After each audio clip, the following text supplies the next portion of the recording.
Prashant sir, ഇസ്രയേലിന്റെ രഹസ്യ police വിഭാഗം കൂടിയായ മൊസാദ് കശ്മീരിൽ വന്നിറങ്ങി എന്നുള്ള വാർത്തകളൊക്കെ പുറത്തു വരുന്നുണ്ട്. ഇത് എത്രത്തോളം ശരിയാണ്?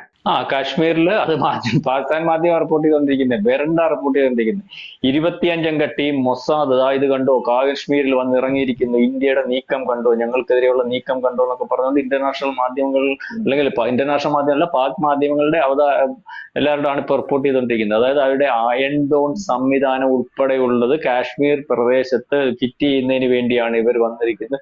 വളരെ വലിയ വലിപ്പത്തിൽ പാകിസ്ഥാനെതിരെ നീക്കം നടക്കുന്നു, അല്ലെങ്കിൽ അതിന് ഇസ്രായേലിന്റെ വളരെ വലിയ പിന്തുണയുണ്ട് എന്നൊക്കെ പറഞ്ഞുകൊണ്ടുള്ള റിപ്പോർട്ടാണ് ഇപ്പോൾ വന്നുകൊണ്ടിരിക്കുന്നത്. അപ്പൊ ഇതിനകത്ത് കഴിഞ്ഞ ദിവസം നമ്മളാന്ന് തോന്നുന്നു അതിനകത്ത് കഴിഞ്ഞൊരു ടോക്കിനകത്ത് നമ്മൾ റിപ്പോർട്ട് ചെയ്തു, മിലിറ്ററി ജെറ്റുകൾ, വിമാനങ്ങൾ ഇസ്രായേലിൽ നിന്ന് ഇന്ത്യയിൽ പറന്നിറങ്ങിയ കാര്യം വേറെ മാധ്യമങ്ങളിൽ അല്ലെങ്കിൽ ഔദ്യോഗികമായിട്ടൊന്നും റിപ്പോർട്ട് വന്നിട്ടില്ല. അതുപോലെ അമേരിക്കയുടെ എയർഫോഴ്സ് വിമാനവും നമ്മുടെ രാജസ്ഥാനിൽ ജയ്പൂരിൽ പറന്നിറങ്ങിയ കാര്യമൊക്കെ നമ്മൾ റിപ്പോർട്ട് ചെയ്തതാണ്. അപ്പം ഈ ഇന്ത്യ യുദ്ധം പ്രഖ്യാപിക്കുന്ന സമയത്ത് മറ്റു രാജ്യങ്ങളൊക്കെ പിന്തുണ പ്രഖ്യാപിക്കുമ്പോൾ ആ യുദ്ധത്തിന്റെ കൂടെ ചേർന്ന് നിന്നുകൊണ്ട് എന്നും യുദ്ധത്തിനും പ്രതിസന്ധി സമയത്തും നിന്നിട്ടുള്ള രാജ്യം എന്ന് പറഞ്ഞാൽ ഇസ്രായേലാണ്. ഇസ്രായേലിന്റെ ഭാഗത്ത് നമ്മളതുപോലെയാണ് നമ്മൾ കരുതൽ കൊടുക്കും.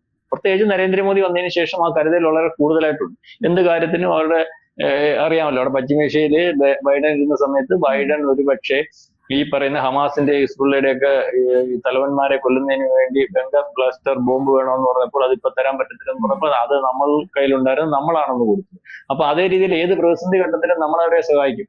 അപ്പം അതിന് തിരിച്ച് അവരെ ഏതർത്ഥത്തിലും ഏത് രീതിയിലും നമുക്കൊരു വിഷയം വരുമ്പോൾ ഒരുപക്ഷെ അറിയിച്ചിട്ട് ഇങ്ങ് പോരുകയാണ് ചെയ്യാറുള്ളത്. അതിന്റെ ഉദാഹരണമാണ് കാർഗിൽ യുദ്ധ സമയത്ത് ഇത് ഏറ്റവും കൂടുതൽ നമ്മളെ സഹായിച്ചത് ഒരുപക്ഷെ ഈ പറയുന്ന ഇസ്രായേലാണ്. കാരണം ഒരു കാരണവശാലും ആ യുദ്ധത്തിൽ നമുക്ക് ജയിക്കാൻ പറ്റുന്ന ഒരു അവസ്ഥയില്ല. വളരെ കൂടുതൽ മാസങ്ങൾക്ക് മുമ്പേ നമ്മൾ അറിയാതെ കാർഗിൽ മലനിരകളിൽ ഈ പാകിസ്ഥാനിൽ നിന്നുള്ള പട്ടാളക്കാർ വന്ന് തമ്പടിക്കുകയും ടെന്റ് അടിക്കുകയും ആ പ്രദേശത്ത് എങ്ങനെ യുദ്ധം ചെയ്യണമെന്ന് യുദ്ധം ചെയ്ത് പരിശീലിച്ച് മാസങ്ങൾ കഴിയുമ്പോഴാണ് ഈ പറയുന്ന ആടിനെ മേയ്ക്കുന്ന ആൾക്കാർ ഇൻഫർമേഷൻ കൊടുത്തിട്ട് അവിടെ ഇതുപോലെ വളരെ വലിയ വിന്യാസത്തിൽ പാകിസ്ഥാന്റെ പട്ടാളമുണ്ട്, ഇന്ത്യ ആക്രമിക്കുന്നതിന് വേണ്ടി അവരവസരം പാർത്തിരിക്കുകയാണെന്നൊക്കെ കണ്ടപ്പോൾ നമ്മൾ യുദ്ധത്തിന് അല്ലെങ്കിൽ അവരെ തുരത്തുന്നതിന് തയ്യാറാവുകയും അത് വലിയൊരു യുദ്ധം ഒക്കെ അന്ന് നമുക്ക് വളരെ കൂടുതൽ 10,000-ഓളം പട്ടാളക്കാരെ നഷ്ടപ്പെട്ട് ഉള്ള ഒരു യുദ്ധം. ആ യുദ്ധത്തിനകത്ത്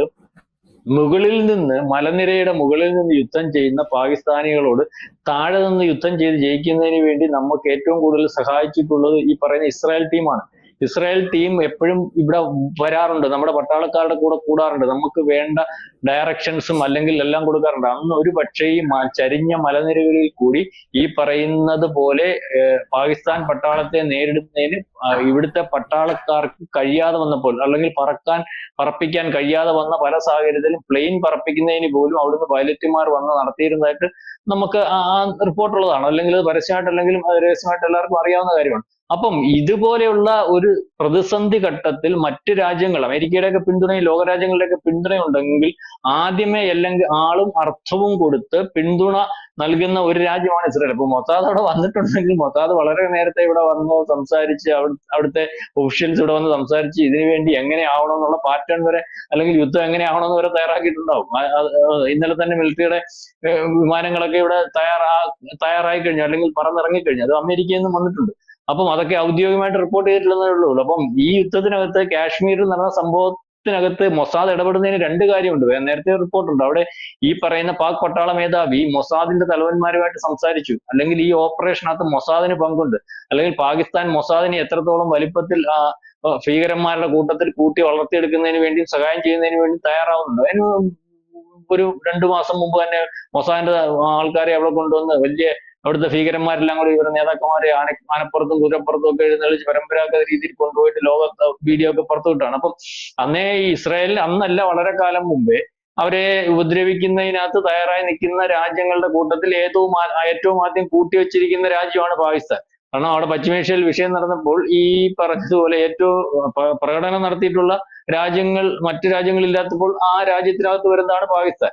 അപ്പം പാകിസ്ഥാൻ ഈ പറഞ്ഞ നേരത്തെ പല ഘട്ടങ്ങളിൽ പാകിസ്ഥാനെ തകർക്കുന്നതിന് വേണ്ടി, അല്ലെങ്കിൽ അവിടെ അണുവായുധം ഉണ്ടാക്കുന്ന ഒരു സമയമുണ്ട്, അതിന്റെ പരീക്ഷണം നടന്ന ഒരു സമയത്ത് അന്ന് ഈ പറയുന്ന അത് പരസ്യം അല്ലെങ്കിൽ രഹസ്യമായിട്ട് ഇന്ത്യയോട് ചോദിച്ചു. അന്ന് നരേന്ദ്രമോദി ഒന്നുമല്ല, വളരെ പുറകോട്ടാണ്, ഇന്ത്യയോട് ചോദിച്ചാണ് അവിടുത്തെ ആണവ കേന്ദ്രങ്ങളെല്ലാം കൂടെ കയറി ഞങ്ങളുടെ വിമാനം വരാം, നിങ്ങൾ കൂടെ നിന്നാ മതി, അത് കയറി തകർത്ത് കളയാം എന്നൊക്കെ പറഞ്ഞിട്ട് അന്ന് ഇസ്രായേലിൽ വന്നു. അപ്പൊ ഇസ്രായേൽ ഏത് വിധേനയും എന്ത് വിഷയം വന്നാലും നമ്മളുടെ കൂടെ നിൽക്കുന്ന ഒരു അവസ്ഥയുണ്ട്. അതുപോലെ സർജിക്കൽ സ്ട്രൈക്ക് അറിയാമല്ലോ. സർജിക്കൽ സ്ട്രൈക്ക് നേരത്തെ ഇതുപോലെ ഇവിടുത്തെ പട്ടാളക്കാരെ കൊന്നു കഴിഞ്ഞപ്പോൾ നമ്മൾ തിരിച്ചടിച്ച 10-400 പേരെ അതിർത്തി കയറി അല്ലെങ്കിൽ ബോർഡർ കടന്ന് പാകിസ്ഥാനിൽ കയറി തിരിച്ചടിച്ച അന്നും ഈ പറയുന്ന ഓപ്പറേഷൻസിനും ആ ബങ്കർ ബ്ലസ്റ്റർ ബോംബ് അല്ലെങ്കിൽ ഉപയോഗിക്കുന്നതിനും അത് തരുന്നതിനും ഒക്കെ തയ്യാറായിട്ടുള്ളത് ഈ ഇസ്രായേലാണ്. അപ്പൊ ആദ്യമായിട്ട് പശ്ചിമേഷ്യയിലല്ല അത് പ്രയോഗിക്കുന്നത്. ആദ്യമായിട്ട് പ്രയോഗിച്ചത്, പിന്നാണ് അത് വെളിയിൽ വന്നത്, പ്രയോഗിച്ചത് ഈ പാകിസ്ഥാനിലാണ്. അന്ന് അതിനുവേണ്ട നിർദ്ദേശവും കാര്യങ്ങളും ഒക്കെ അന്ന് നൽകിയതും ഈ പറയുന്ന ഇസ്രായേലാണ്. അപ്പൊ ഇസ്രായേൽ അവിടെ വന്നു എന്നുള്ള കാര്യം വലിയ വലിപ്പത്തിൽ റിപ്പോർട്ട് ചെയ്യുമ്പോൾ ഇസ്രായേൽ വന്നാൽ എന്തൊക്കെ സംഭവിക്കും?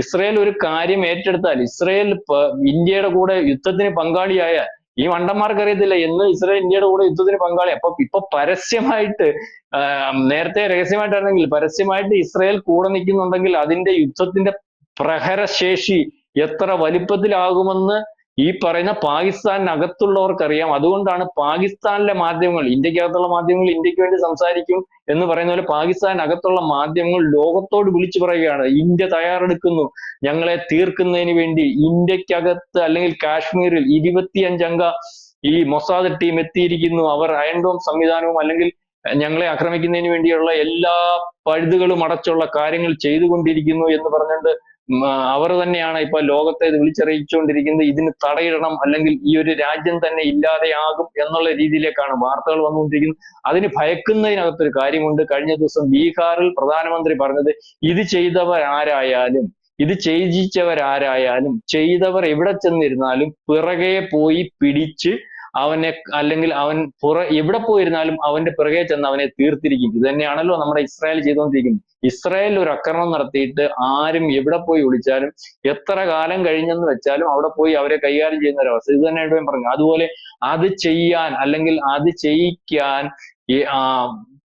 അല്ലെങ്കിൽ ധൈര്യം കൊടുത്ത മണ്ണ്, ആ മണ്ണ് ഇനി ഒന്നിനും അല്ലെങ്കിൽ അത്തരത്തിൽ കാര്യങ്ങളും ചെയ്യാൻ ഉണ്ടാവത്തില്ല, അല്ലെങ്കിൽ ആ രാജ്യം ഉണ്ടാവത്തില്ല എന്നുള്ള പ്രസ്താവന ഈ പറയുന്ന ഇന്ത്യയുടെ പ്രധാനമന്ത്രിയുടെ ഭാഗത്ത് നിന്ന് ഉണ്ടായിട്ടുണ്ട്. അദ്ദേഹത്തിന്റെ ശരീരഭാഷ കണ്ടു കഴിഞ്ഞാൽ ഇതുവരെ ഇല്ലാത്തോളമുള്ള ഒരു ശരീരഭാഷയാണ്. അപ്പോൾ അത് എന്തൊക്കെയോ തീരുമാനിച്ചിട്ടുള്ള ഒരു പ്രസംഗവും അല്ലെങ്കിൽ ഒക്കെയാണെന്ന് ഇന്റർനാഷണൽ വാർത്തയാണല്ലോ അദ്ദേഹം ഒക്കെ സംസാരിക്കുമ്പോൾ അത് മനസ്സിലായിട്ടുണ്ട്. അതിനുശേഷം ഇന്ത്യയുടെ ഒരുക്കങ്ങൾ, അതിർത്തിയിലുള്ള ഒരുക്കങ്ങളും അല്ലെങ്കിൽ INS-നകത്തുള്ള മിസൈൽ പരീക്ഷണവും അതുപോലെ വ്യോമയാന പരീക്ഷണവും ഒക്കെ പാകിസ്ഥാനെ വിരട്ടിയിട്ടുണ്ട്. കൂടാതെ പാകിസ്ഥാനകത്ത് ഈ പറയുന്ന വിമാനത്താവളം ഉൾപ്പെടെ അല്ലെങ്കിൽ ഈ സൈനിക ട്രക്കുകൾ ഉൾപ്പെടെ കത്തി അമരുന്ന ഒരു അവസ്ഥയുണ്ട്. പാകിസ്ഥാൻ അറിയാം, പാകിസ്ഥാൻ തീർന്നു, മൊസാദ് വന്നു, പെട്ടു. അതാണ് ഇപ്പം പാക് മാധ്യമങ്ങളുടെ കരച്ചിൽ കൂടി നമുക്ക് മനസ്സിലാവുന്നത്.